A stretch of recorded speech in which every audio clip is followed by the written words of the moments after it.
চাঁদাবাজি দখলবাজির বিরুদ্ধে আমরা একটি আলোচনা সভা করার জন্য ওই পারে গিয়েছিলাম।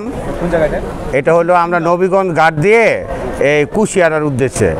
তাহলে এই নবীগঞ্জ ঘাট পার হয়ে যখন আমরা একটু উপরে উঠলাম তখন একটা মিছিল আসলো। মিছিল এসে অতর্কিতভাবে আমাদের গাড়ির উপর হামলা চালালো।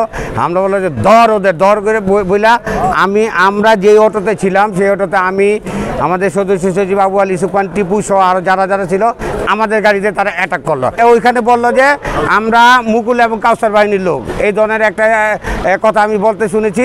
এখন কারা করছে আমার ওইখানে হলো চিহ্নিত সন্ত্রাসী, তাদেরকে আমি চেহারা দেখলে হয়তো চিনবো।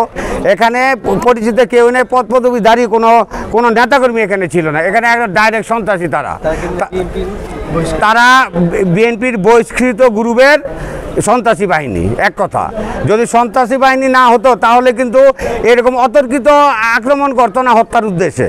তাদের মূল টার্গেট ছিল আমাদেরকে হত্যা করার, এই আবু আলী সুবহান টিপুকে হত্যা করা, এবং হত্যার উদ্দেশ্যে তারা ঘাড়ের পিছনে এই ধারালো অস্ত্র দিয়ে পোজ দিয়েছে। র‍্যাকটা তো অনেক সুন্দর, শুধু সুন্দরই না, মজবুত। আরে ভাবি, আরএফএল র‍্যাক হচ্ছে একদম হাজবেন্ডের মতন। সুন্দর আর মজবুত না হলে কি এতদিন থেকে? ইতালিয়ান প্রযুক্তির ভার্জিন হোমো এবং কোপলিমারের ব্যালেন্স মিক্সিং এ তৈরি হয় আরএফএল র‍্যাক। আর UV stabilized colour master batch RFL র‍্যাককে রাখে দীর্ঘদিন উজ্জ্বল। আরএফএল র‍্যাক, গুছিয়ে রাখুন আপনার ঘর।